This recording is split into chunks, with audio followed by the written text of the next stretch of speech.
ॐ ऐं ह्रीं क्लीं चामुण्डाय विच्चे। श्री दुर्गा सप्तशती तृतीय अध्याय। सेनापतियों सहित महिषासुर का वध। ऋषि कहते हैं, दैत्यों की सेना को इस प्रकार तहस नहस होते देख महादैत्य सेनापति चिक्षुर क्रोध में भरकर अंबिका देवी से युद्ध करने के लिए आगे बढ़ा। वह असुर रणभूमि में देवी के ऊपर इस प्रकार बाणों की वर्षा करने लगा जैसे बादल मेरू गिरु के शिखर पर पानी की धार बरसा रहा हो।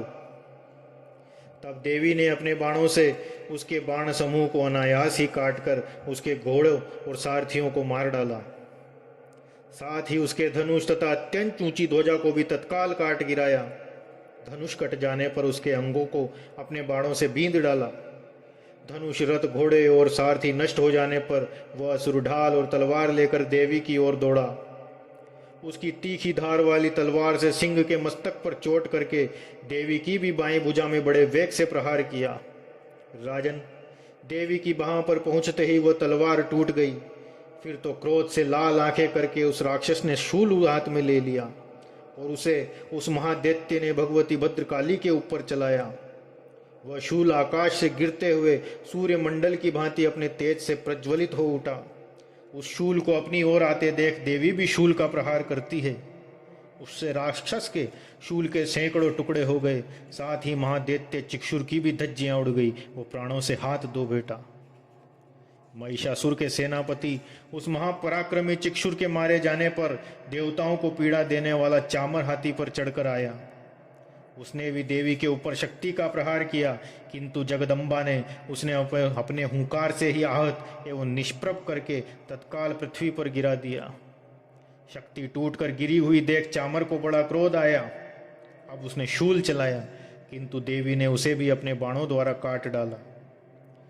इतने में ही देवी का सिंह उछलकर हाथी के मस्तक पर चढ़ बैठा और उस दैत्य के साथ खूब जोर लगाकर बाहु युद्ध करने लगा।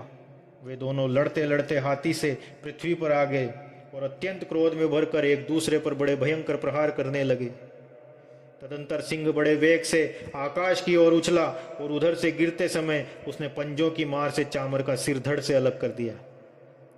इस प्रकार उद्रक भी शिला और वृक्ष आदि की मार खाकर रणभूमि में देवी के हाथी से मारा गया और कराल भी दांतों, मुक्कों और थप्पड़ों की चोट से धराशायी हो गया। क्रोध में भरी हुई देवी ने गदा की चोट से उद्धत का कचूमर निकाल डाला। बिंदीपाल से वाशकल को तथा बाणों से ताम्र और अंधक को मौत के घाट उतार दिया। तीन नेत्रों वाली परमेश्वरी ने त्रिशूल से उग्र वीर्य तथा महाअनु नामक दैत्यों को मार डाला। तलवार की चोट से विंडाल के मस्तक को धड़ से काट गिराया। दुर्धर और दुर्मुख इन दोनों को भी अपने बाणों से यमलोक भेज दिया। इस प्रकार अपनी सेना का संहार होता देख महिषासुर ने भैंसे का रूप धारण करके देवी के गणों को त्रास देना आरंभ किया। किन्हीं को थुथुन मारकर, किन्हीं के ऊपर खुरों का प्रहार कर कर, किन्हीं किन्हीं को पूंछ से चोट पहुंचाकर, कुछ को सिंहों से विदीर्ण करके, कुछ गणों को वेग से, किन्हीं को सिंहनाद से, कुछ को चक्कर देकर और कितनों को निश्वास वायु के झोंके से धराशायी कर दिया।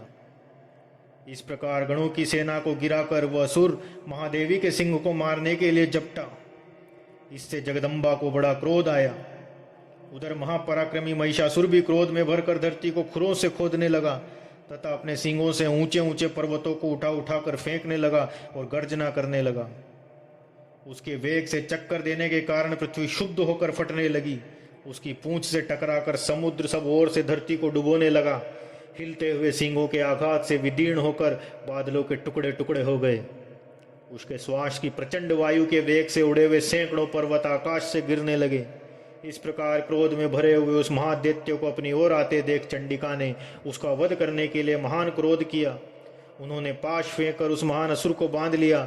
उस महासंग्राम में बंध जाने पर उसने भैंसे का रूप त्याग दिया और तत्काल सिंह के रूप में वो प्रकट हो गया। उस अवस्था में जगदम्बा ज्यों ही उसका मस्तक काटने के लिए उद्यत हुई, त्यों ही वह खड्गधारी पुरुष रूप में दिखाई देने लगा। तब देवी ने तुरंत ही बाणों की वर्षा करके ढाल और तलवार के साथ उस पुरुष को भी बींध डाला। इतने में ही वो महान गजराज के रूप में परिणत हो गया तथा अपनी सूंड से देवी के विशाल सिंह को खींचने और गर्जने लगा। खींचते समय देवी ने तलवार से उसकी सूंड काट डाली। तब उस महादैत्य ने पुनः वैसे का शरीर धारण कर लिया और पहले की ही भांति चराचर प्राणियों सहित तीनों लोकों को व्याकुल करने लगा। तब क्रोध में भरी हुई जगदम्बा चंडिका बारंबार उत्तम मधु का पान करने और लाल आंखें करके हंसने लगी। उधर वो बल और पराक्रम के मत से उन्मत्त हुआ राक्षस गर्जने लगा और अपने सींगों से चंडी के ऊपर पर्वतों को फेंकने लगा। उस समय देवी अपने बाणों के समूहों से उसके फेंके हुए पर्वतों को चूर्ण करती हुई बोली। बोलते समय उनका मुख मधु के मत से लाल हो रहा था और वाणी लड़खड़ा रही थी। देवी ने कहा, ओ मूढ़, मैं जब तक मधु पीती हूं तब तक तू क्षण भर के लिए खूब गर्ज ले। मेरे हाथ से यही तेरी मृत्यु हो जाने पर अब शीघ्र ही देवता भी गर्जना करेंगे। ऋषि कहते हैं, यूं कहकर देवी उछली और महादैत्य के ऊपर चढ़ गई। फिर अपने पैर से उसे दबाकर उन्होंने शूल से उसके कंठ में आघात किया। उनके पैर से दबा होने पर भी महिषासुर अपने मुख से अभी आधे शरीर से भी वो बाहर निकलने पाया था कि देवी ने अपने प्रभाव से उसे रोक दिया। आधा निकला होने पर भी वो महादैत्य देवी से युद्ध करने लगा। तब देवी ने बहुत बड़ी तलवार से उसका मस्तक काट गिराया। फिर तो हाहाकार करती हुई दैत्यों की सारी सेना भाग गई तथा संपूर्ण देवता अत्यंत प्रसन्न हो गए। देवताओं ने दिव्य महर्षियों के साथ दुर्गा देवी का स्तवन किया। गंधर्वराज गाने लगे तथा अप्सराएं नृत्य करने लगी।